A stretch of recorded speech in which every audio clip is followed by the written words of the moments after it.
I've got you wedged under my sewing machine, just in front of the foot. So that's why I'm kind of at an angle.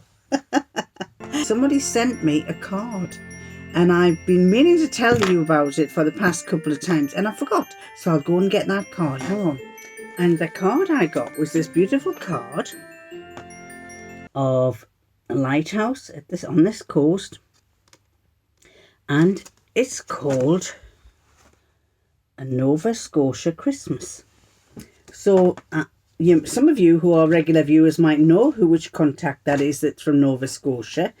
And it's from Sherry from Canada. And she sent me this lovely card. And she's also included a little gift. And it's a wooden Christmas tree hanger. I've taken it off the tree because I hung it on my tree.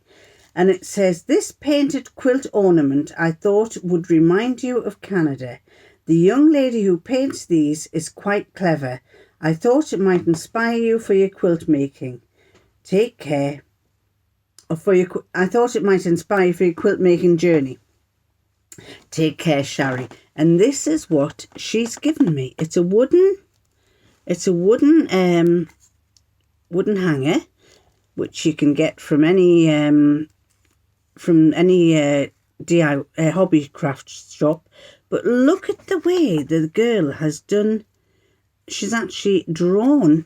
You can't see. I'll have to.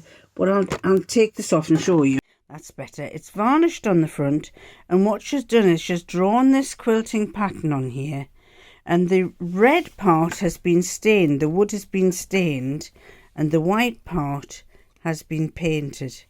It is absolutely wonderful. I don't know how she's done it. Possibly she's stained the wood first and then put the pattern on with tape and then painted the white bit. But whatever she's done, and the little top bit's all gold. Beautiful little pendant, and that's going back on my Christmas tree. So this is what I'm wearing tonight. This is my Lacana pattern, which I've filmed before, and I love it. I love this Lacana pattern.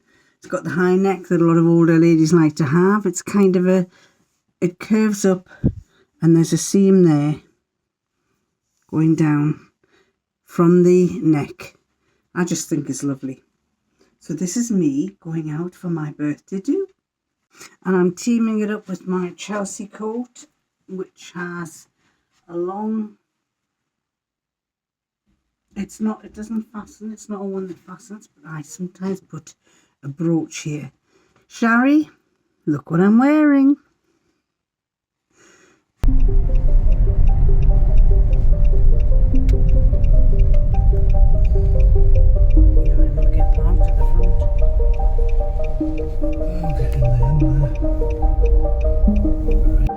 Right there, sir. Yeah. All right. Yeah, I don't mind.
had a lovely birthday meal. Did you enjoy it? It was lovely. I'm keeping my mask on because we're going shopping now. Oh, I haven't got my mask on. Oh no! But you got your mask with you? Oh, I've got it with me. Yeah, right. Well, I've just kept mine on to keep my face warm because it's freaking cold. It's damp, it's wet and it's cold. I don't know if it's because you get older you feel the cold a lot more, but we've stopped. We're going to go shopping tomorrow. Shall we do bandits? Bandits, yeah. Yeah, because they like it. In America, they wear masks when they're bandits, don't they? What do they say? They say, stick 'em up, dude. Like this. Okay. Oh, hang on. My ear's not big enough. They say, stick 'em up, dude. Hand over the dough. He's talking about cowboy films, aren't you? Yeah, John Wayne. John Wayne, yeah. John Wayne. Yeah. Okie dokie, see you in a minute. Oh, I've got spots on my face. I've got the lurgy. It's actually rain spots on here. I've got the lurgy. Anyway, where's my big camera? We've been round Morrison's and he's loaded up with more stuff. Trouble with his lordship is when he knows his family's coming, or anybody's family's coming, he overbuys. We have more stuff than we need, and I keep saying, do you really need that much? Because he does the shop. I just follow behind like a little what would you call it, an Indian lady or whatever. He does the shopping. He chooses what he wants, and I just follow behind. And he keeps putting things in, saying, and I'm going, do you need them? Do you need them? And he's thinking about party games for the littlest one. Anyway, there he is. He's done his shop. More money spent, and it's flipping freezing. Have you seen the spots on my face, Brian? Look at those spots on my face. Show me. I've got an A. Where's that come from? No? It's from the spots on the window, the raindrops. It's cold outside, absolutely bitterly cold. But not as cold as it is in Canada. It might be. Or even... No, it won't be, because my sister's step-granddaughter, was she step-granddaughter? Granddaughter. It's her stepdaughter's daughter, step-granddaughter. She has been to France to see her family because she's French, and they've gone back to Canada, and when they got home there was snow. So you lot are getting snow over in Canada. We're not getting snow, we're just getting dampness and coldness and wetness. So what time is it? No idea. No idea. 10 to 9. 10 to 9. I'm not strapped in, so I better get strapped in. Hang on. You just can't get the passengers. Happy December 23rd, ladies and gentlemen. It's nearly Christmas. One little cat is watching the birds over there, standing on my guillotine. We are waiting for my grandson. My grandson's coming, and my children, my son and his wife, and going to have a meal. Wasn't sure whether it was going to be a Christmas one, so I've kind of set the table a little bit. We're going to pull that out in a minute, but I've kind of set the table. His lordship is in there cooking. They wanted chilli, so we've got chilli for the boys. I can't film them because my son's very particular about not wanting his kids' faces on camera. Being a teacher and knowing about children, he doesn't want them to be seen. So we are going to look forward to a nice Christmas meal. So in here he's got the rice boiling and a lovely chilli. He wanted to make it a bit spicy, but wasn't too sure if the kids would like it spicy, so he's left it kind of just got a little bit of a kick to it. And oh, he's gone. Don't know where he's gone to. He's gone. Oh, you wanted to see? This is his choice of a chair. Oh, am I right up to my feet there? This is his choice of a chair. There. It's flipping uncomfortable, but that's what he wanted. He has chosen that chair, didn't you? What? You chose that chair, didn't you? Which chair? That chair there. Yes, I did. Is it comfortable? Yeah, ish. Ish. No, it's all right. It's all right on the bum. The bum is fine. So I've had to put some cushions on the back it's because just the back. It's a bit low. I did say that to him when he was going for it. I said, what about this one? This has got a hat. No, that's the one I want. Yes, well, we could have got a taller back. Well, it cost twice as much. He's a mean old bugger, he is, really. Yorkshireman. Yorkshireman, really We'll mean. look after our brass. If it was me buying a sofa for me, I'd have gone for a one with a high back. Yeah, but you're a spendthrift. No, I'm just being sensible. I want to spend me all days in a comfortable sofa. Hey? What? We had a nice meal last night, but he had too much to eat. We had a large meal last night, which was very nice, but had a bit of a kickback later on. Yeah, we went shopping. I was absolutely shattered when we came back shopping. Slept with a painful leg all night rather. Yeah. And Makes a pleasant change from me though. Eh? Slept with a painful leg instead of a painful husband. Oh God.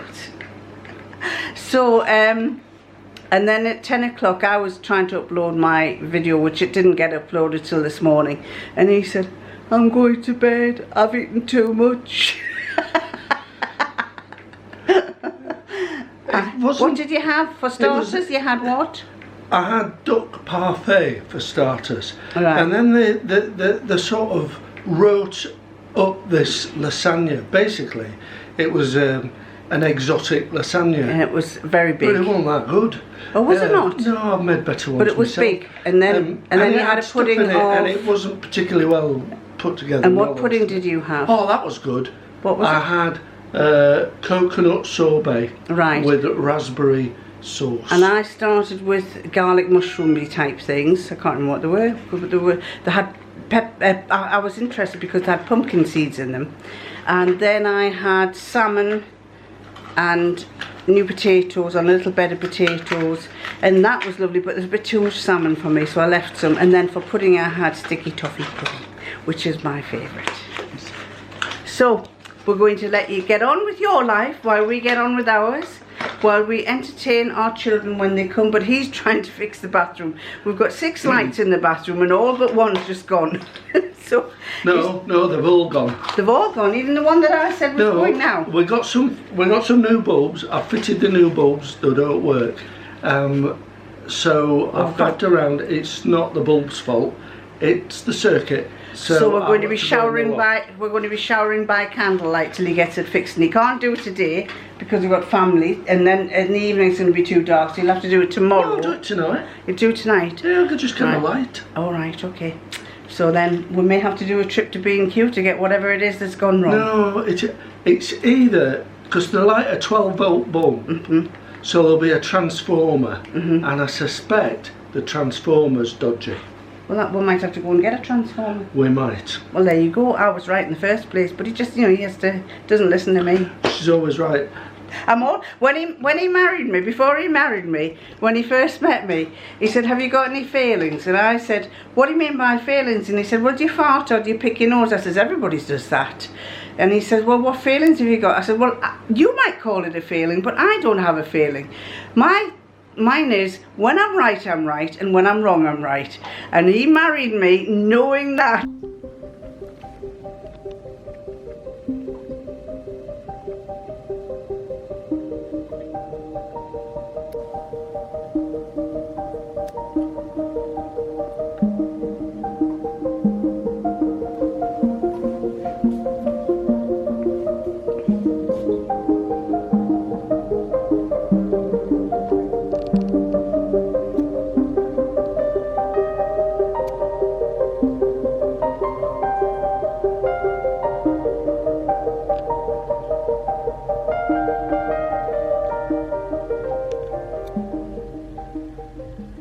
Hi everybody.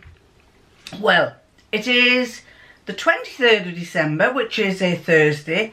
It's now 8 minutes past 8, and I was deciding whether I was saying, no, I don't think I'll bother filming tonight, but then I thought, no, I'm going to do it because I've got a few bits to put together. Now, I am wearing what my son calls the most hideous necklace he's ever come across. And I'll let you have a look at it. There it is. This is the hideous necklace. that's ever come across, I've ever had. And this has a story to it. My son came today with his wife and with the two grandsons. And the littlest one, who is 4, coming on, he's 5 in February, whenever he comes to my house, he likes to see what earrings I've got on. And he also likes to, he always picks my earrings. If I, he'll say, Grandma, can you put those on? And my daughter, I think last year for my birthday, got me some rainbow earrings. They're made of Fimo clay, but they were like rainbows. You might have seen me wear them in one of my vlogs, and I will wear them again. Anyway, my son messaged me last night or this morning, and he said, Mum, William has insisted on buying something from the charity shop for you. It's the most, he said, it's the most hideous thing that you could ever want, but he wants to give it to you. He wants it for his grandma. So there I was, they came, and I put my hands out. I said, I'll keep my eyes closed, and he put it in my hand, and it was all wrapped up in tissue paper. And then when I opened it up, I kept my eyes closed, and I'm unwrapping it. And they said, oh, the price tag's on, so I tore the price tag off and handed it to Mummy. And I then opened it and I said, it feels like a necklace, it feels like a necklace. And I went, oh, it's beautiful, it's lovely. And my son whispered to me, it's the most hideous thing you could ever want. And I said, son, it doesn't matter how hideous it is, I will always, always love it. Because my little grandson saw it, my little grandson wanted his grandma to have it, and he thought his grandma would love it. And to be fair, I think it's rather nice. And I will be wearing this hideous, hideous necklace just because my little grandson picked it. And if I live as long as him being 18, I'll be able to wear it on his 18th birthday. So, I said, I really love this necklace. He says, yes, but tomorrow wear the rainbow earrings. So that was kind of a warning. You're not wearing the right earrings, Grandma. Wear the rainbow ones. Now, these ones are the ones that Hazel made for me, and I love them. I really, really love them. Last night when we went out for the meal, I was wearing the earrings that Shari sent me. So I love those. They're my special ones. They go, well, they just went nicely with the outfit I wore.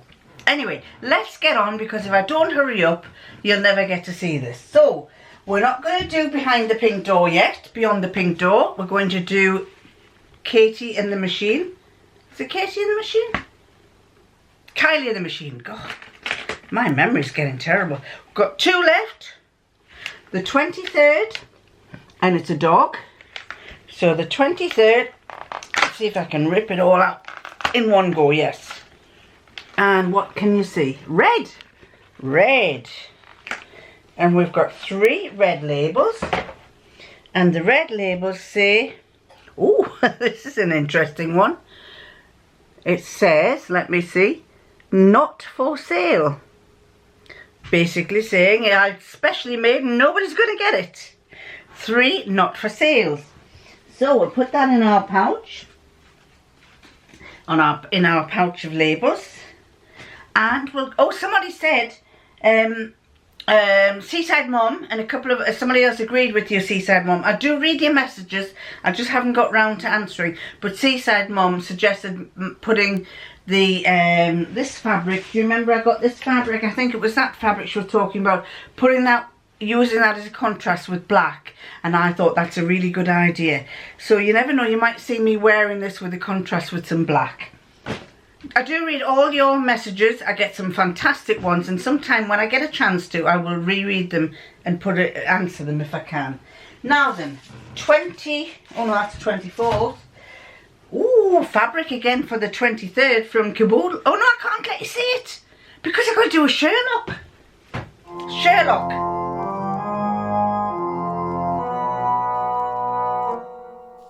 The 23rd, and it's MacLeod's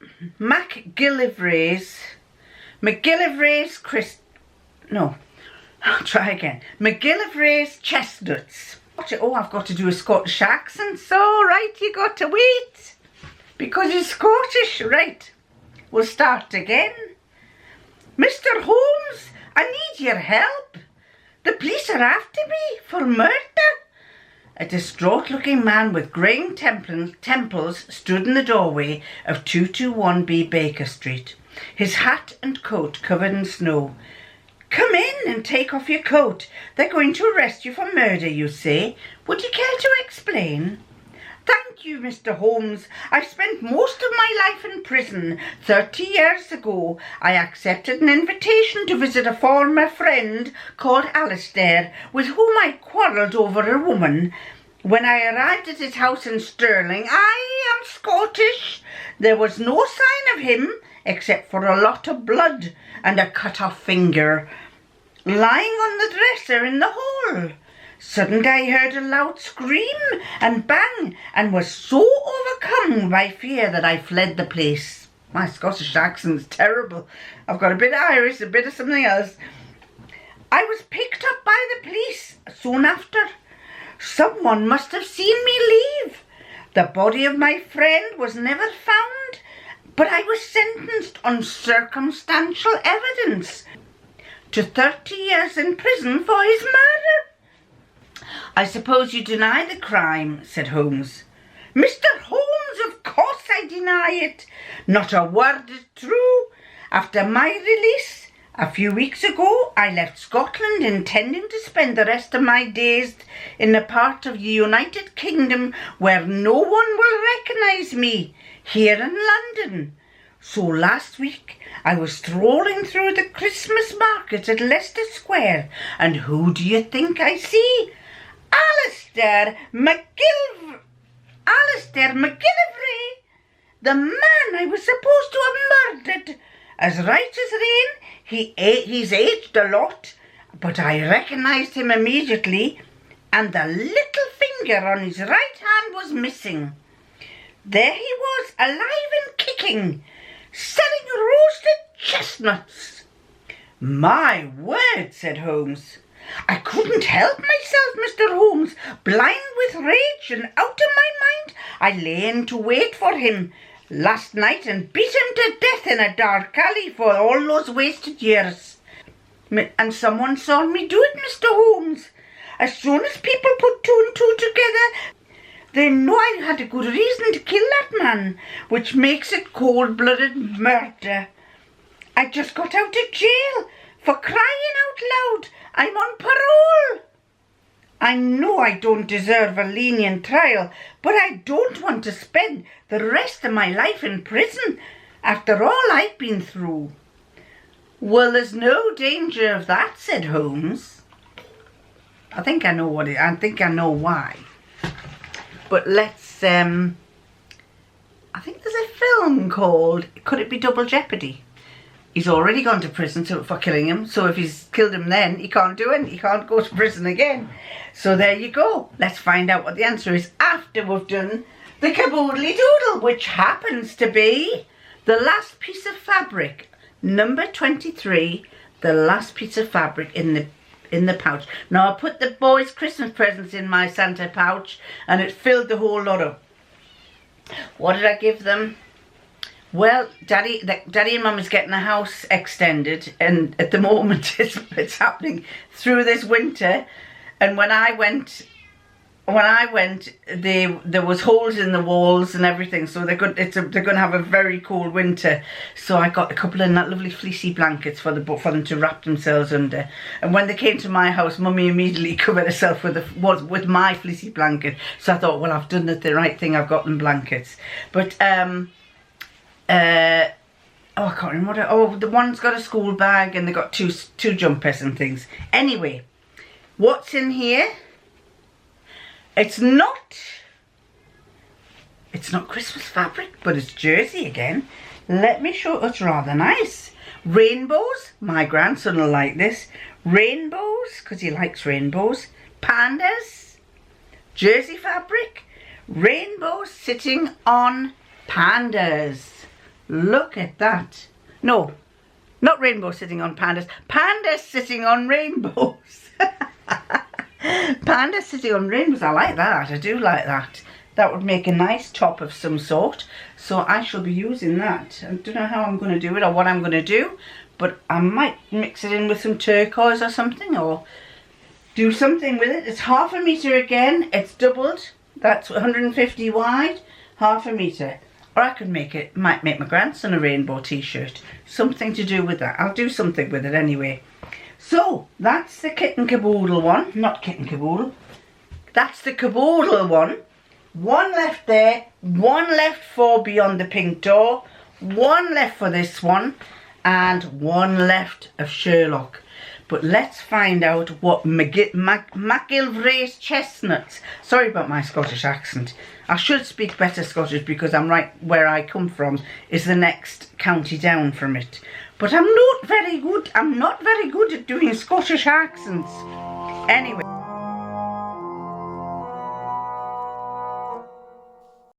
So this is Holmes speaking. 2 wrongs don't make a right.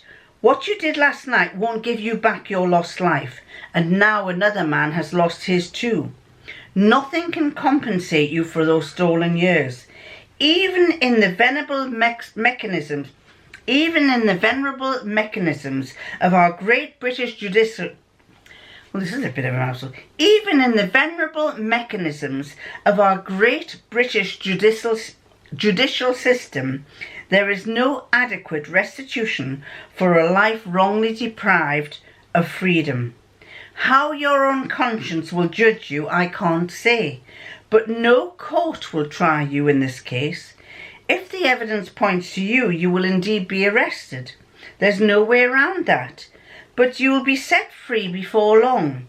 You can't be charged with murder in this case, so there will be no conviction and no punishment. What are you saying, Mr. Holmes? I'm painfully aware of the penalty for murder. I'm painfully aware of the penalty for murder in the British Isles, which is most unfortunate, Mr. Wallace, Edward Wallace, Mr. Wallace. However, our laws provide that no man can be tried twice for the same crime. You've been in prison for 30 years for the murder of Alistair McGillivray. You've been in prison for 30 years for the murder of Alistair MacGillivray, and have been punished enough already. You won't be charged again, so you have nothing to fear. Go home, live the rest of your life in peace, and keep the demons at bay. Otherwise, you'll never truly be free. That's my advice. This is not a case for Sherlock Holmes or the courts of Great Britain. So it was double jeopardy. He killed him. He done the time, so he can't be tried twice. So there you go. That's it. And so I'm going to leave it at that. And we've got one left. One more left. For tomorrow I'll try and get it done in the morning, because if I don't get it done in the morning, if I don't get this lot in the morning, we've got family coming again and they're going to be stopping the night. However, I told his lordship he's going to have to be prepared, because his daughter said that the youngest one has been having difficulty getting her to sleep, because she's been going to sleep and then waking up. What's she been doing? She's gone to sleep but woken up soon afterwards and stayed awake till 4 in the morning. So I'm thinking, oh God, I hope we're not going to be up till 4 in the morning. So I was telling his lordship, and he said, don't worry. He says, I'm going to take them on a midnight walk round the estate. And he calls it a midnight walk, and it's really just 6 o'clock or 7 o'clock. But you make her walk all the way around to tire her out. So that's what the hope is. Otherwise, if I said you might be going to bed at 4 o'clock and getting up at 5 to open the Christmas presents, I think I would be absolutely shattered if I have to do that. So anyway, I'll let you know sometime in the next year, in the next week or two. I shall try and do a few vlogs in the next week or two. I might have a bit of time. I filmed the clothes that I made in the past 2 months, and I must do a little vlog for that. And I've got a couple of other vlogs that I want to do. So, as always, I've got lots of things I want to do, and it's not finding the time to do it. But I should have time pretty soon to do something. So I'm going to love you and I'm going to leave you and hopefully catch you tomorrow. Bye.